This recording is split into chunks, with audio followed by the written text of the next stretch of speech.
In the opening scene, a group of robbers is plotting to rob a bank that is about to close because one of its safes contains $100 million. The criminal's van is parked in front of the bank, waiting for the driver's signal to exit and begin the robbery. However, he notices a well-dressed man on the sidewalk holding a suitcase and wearing black sunglasses. The man comes to a stop and peers suspiciously at the driver for 5 seconds before continuing to walk and entering the bank. The stranger, whose name turns out to be Bernard, informs the assistant manager, Denis, that he wishes to place a deposit in his safe. Denis warns him that the bank is closing and that all customers should empty their safes, else the feds would take their belongings and contact them later. Bernard doesn't seem to want to deal with the feds and says he wants to pick up everything right now. Shortly after, Mrs. Waxman, a furious customer, and the bank manager enter the room. They tell Bernard to wait, pointing to Cynthia, the woman who had been waiting for her turn for hours. Bernard approaches Cynthia, removes his sunglasses, and, after staring at her intently, persuades her to give up her seat to him. Outside, the robbers don skeleton masks to evade detection, gather their weapons, and depart from the van.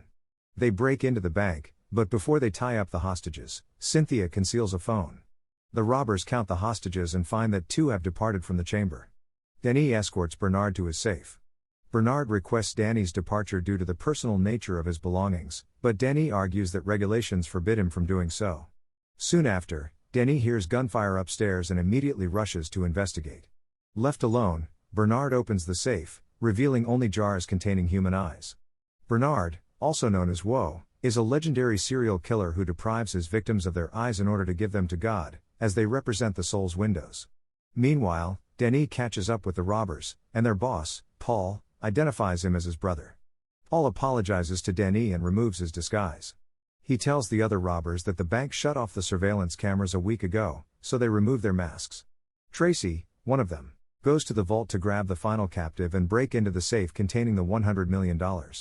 2 others, Ali and AJ, accompany the prisoners to another room and keep a watch on them. During the robbery, AJ discovers that Ali and Tracy want to kill all of the hostages despite Paul's request that there be no victims. While in the room, Denis asks Cynthia for her phone and texts 911 for assistance. AJ and Ali make their way back to the room, but Denis skillfully conceals the phone. Meanwhile, in town, Detective Pascal, while ordering a taco from a street vendor, receives word about a robbery in progress. She immediately heads to the local bank to investigate the situation. Tracy finally breaks into the safe, places all of the money in a bag, and notifies Paul. She exits the vault but notices a strange noise. When she returns, she discovers the missing captive, Bernard, who has been hiding in an air vent. Bernard suggests that the woman should let him go as he has gathered all his possessions. Tracy, on the other hand, is interested in checking the man's bag. She stands still in misery before so many human eyes, and Bernard seizes the opportunity to strike her. Tracy tries to fight back, but Bernard slashes the artery on her arm and tells her she only has 9 minutes to live. Rick, the van driver, who has remained outside to watch the road, spots Pascal's police car and another patrol car approaching the bank. He informs Paul, who conceals the masks and guns. The detective and 2 police officers knock on the door, and Paul answers it, pretending to be the bank manager. He informs them that they are closing and that there is no robbery going on. The woman cannot enter without a warrant, but she does not believe Paul's narrative. She photographs him, mails it to the station, and then proceeds to Rick's van. The driver conceals the narcotics on the dashboard, but the detective notices him and orders him to get out of the vehicle. Tracy attempts to shoot Bernard with the gun but fails due to her lack of strength. When the detective hears bullets fired from the bank, she becomes distracted. Panicked, Rick takes advantage of the circumstances to flee. Paul opens the door to allow him in, but Rick reaches for the gun to ward off the officers. However, the woman shoots him in the chest. As the 2 comrades open fire on the officers, Paul takes Rick inside to treat him and advises the bald comrade, Briggs, that it is time for Plan B, which is to use the upper elevator to reach a secret exit. Meanwhile, Tracy bleeds to death, and Bernard slices out her eyes before fleeing. Briggs approaches AJ and Ali on the stairs and informs them of Rick's condition, prompting the woman to immediately assume that Denis has contacted the police. After that, Briggs goes upstairs, takes an axe from his bag, and begins smashing the front wall to reveal the elevator. Paul enters the bank vault and discovers Tracy's lifeless body on the floor. He informs the others that the missing captive killed her and is now attempting to escape through the air vents. Ali suggests that they find Bernard and kill him, but Paul tells her that they don't have much time and must take the money and flee. Mrs. Waxman needs to use the restroom in the captive room, so she gets Ally to accompany her downstairs. Her partner, Washington, questions Paul about what happened between him and his brother. He reveals that they were close and pleased when they were younger, but their paths diverged when they joined different military units. Meanwhile, Ali is waiting outside the bathroom for Mrs. Waxman but observes she hasn't emerged. The woman opens the door and finds the lady dead, sitting on the toilet without eyes, and the killer has also passed through the bathroom vent. Ally believes the man is hiding in one of the bathrooms, but she can't find him and chooses to join AJ. On her way out, Bernard grabs her shoulders, pushes her to the ground, and stabs her in the chest, killing her instantly. AJ is talking to Denis, wondering what Ally is doing, when he notices noises coming from the air duct. Meanwhile, numerous police cars are circling the bank. Paul approaches Briggs and AJ for an update, and AJ informs him that Ally has not returned from the bathroom and is most likely dead. One of the police officers has linked to the radio frequencies used by the thieves to communicate via walkie-talkies and calls the detective to listen in on their conversation. Overhearing AJ and Paul's chat, the woman discovers that the thieves are in the same institution as the serial killer she has been searching for years. Paul, desperate, emerges from the bank unarmed and requests that the detective settle the situation gently. The woman accepts the request and inquires about the total number of hostages and thieves. Paul dismisses her questions and requests that she send him a school bus and a doctor for Rick within 2 hours. If they don't, Paul threatens to kill the hostages.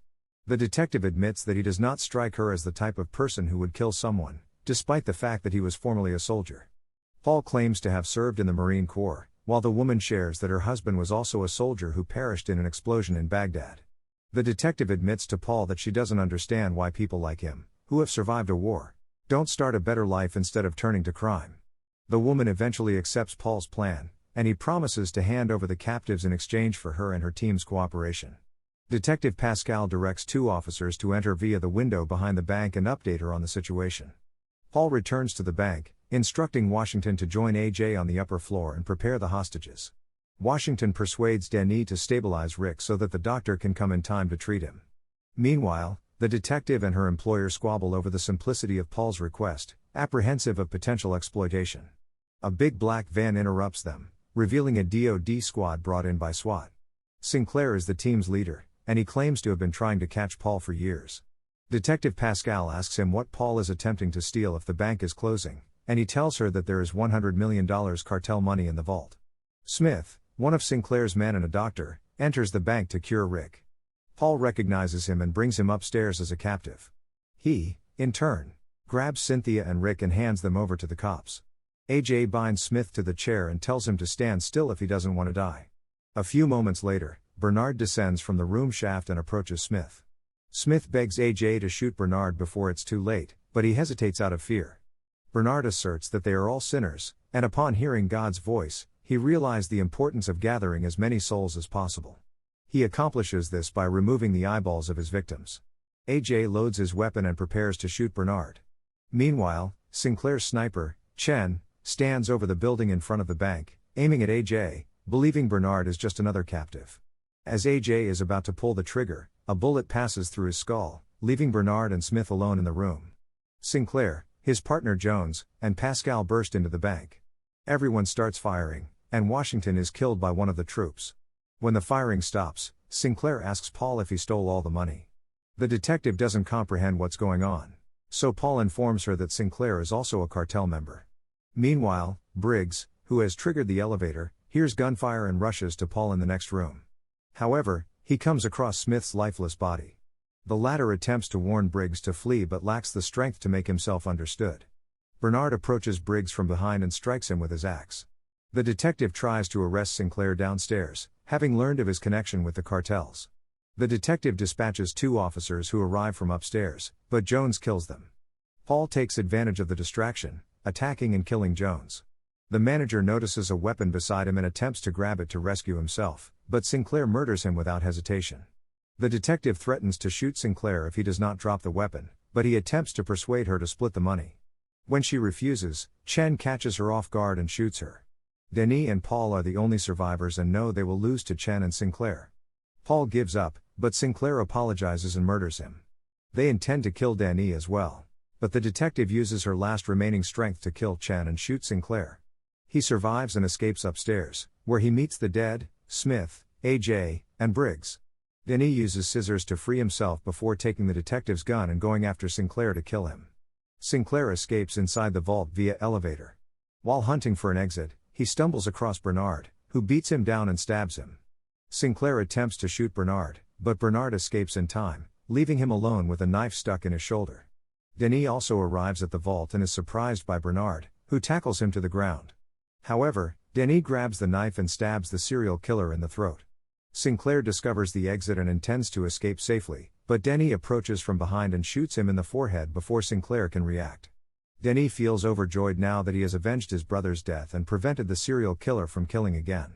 However, he is unaware that the serial killer has survived and is following him, startling him by stabbing him in the shoulder.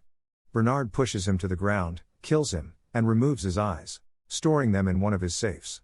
The serial killer, safe and sound, has now collected more souls and will return home with $100 million. Until next time, have a nice day.